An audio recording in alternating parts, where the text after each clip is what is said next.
Hey folks, John here, Old Hickory Forge. Welcome back. So I'm down here in the workshop. I'm making up some stock for my Etsy store as well as for my next show. My next show is not actually till September, but I have a bad habit of waiting until about 6 weeks before the show and then working balls to the wall to get everything I need made. So while I don't have any major projects in the works right now, I'm going to go ahead and make up some stock for the show as well as to have for sale on the Etsy store. What I'm going to be making is some blacksmiths knives, which is basically, if you don't know what it is, look at the thumbnail. But here's what I'm starting with. Piece of 3/16 inch 1084.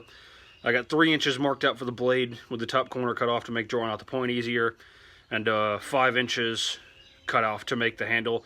This is going to be drawn out, tapered to about 9 inches. This is going to be drawn out, pointed to get about 4 inches or so.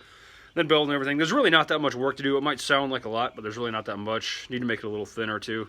But anyway, I'm going to bring you guys along for the process, so stick around. So, first thing we got to start doing is upsetting from the spine of the blade to get more length. I'm going for a blade of about 4 inches or so.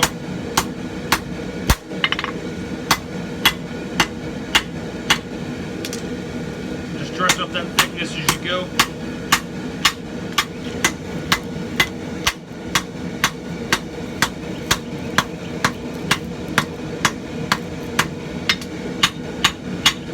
So like I said, I'm just try to get more length as well as dress up the thickness.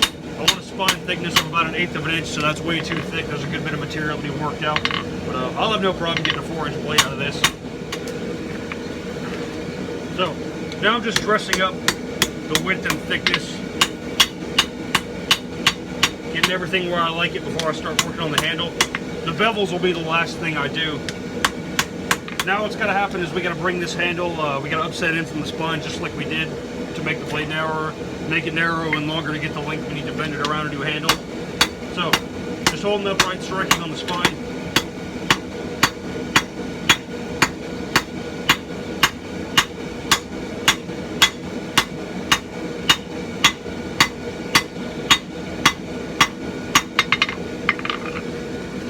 Nothing to it really. So, just going to keep working that taper.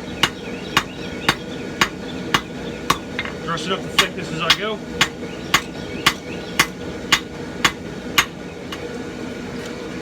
So, like I said, just keeping at it. Working the taper and working the thickness. Once we got the thickness and the taper where we like it, we'll just put a little scroll in the end, going towards the spine. Finish up that scroll real quick. There we go. And with the scroll formed, I'll just gently start bending the handle around into the shape I want. Being gentle not to damage that scroll.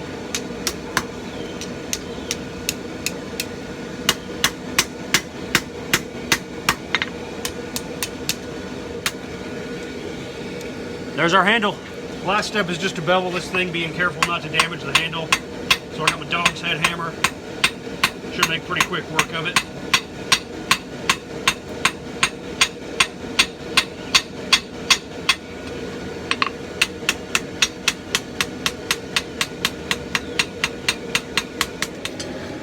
Stamp the old touch mark.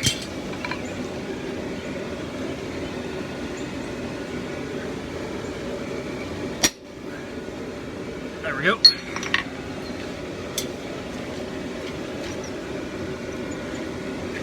There's the mark. John Norwood III. I'll take one more heat and straighten everything up and bring it to line, and then this thing's ready to be normalized. So, here we're out of the forge. There's not a whole lot of work to do. All I got to do is true up the profile and strike in some shallow bevels. This is going to be a convex grind knife, so I don't need to go that high with them. Of course, being careful not to damage the touch mark. So I got a good sharp 60 grit belt on here. Should make quick work of it, and we'll get this thing ready for heat treat.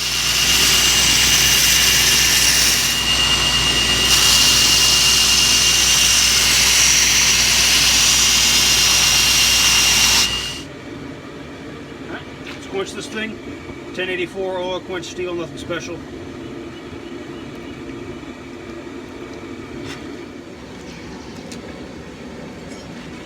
So, I've got this thing quenched, it hardened well. I've just gone ahead and knocked the scale off with the grinder. To temper this thing, I'm actually going to try something I learned watching Joey Vandersteeg. So what I've got is just a scrap piece of steel, heat it up in the fire, And I'm just going to hold the spine where I want the temper to creep forward and watch the colors run.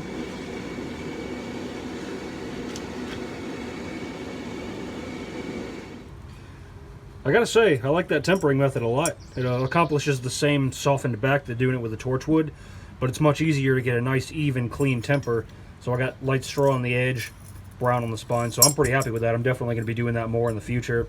So next thing we'll do is take this thing up the finish grades, thin the edge down, sharpen it, convex this whole baby over, polish it, get it sharp, and she's done.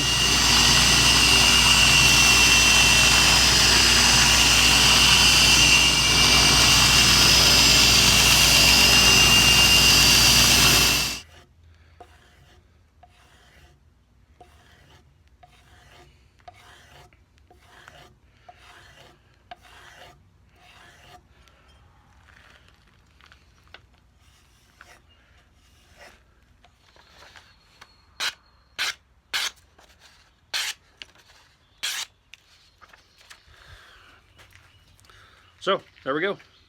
One blacksmith's knife, forged from some 1084. Nice hammer texturing on the spine. Maker's mark right there. She's good and sharp, as you just saw.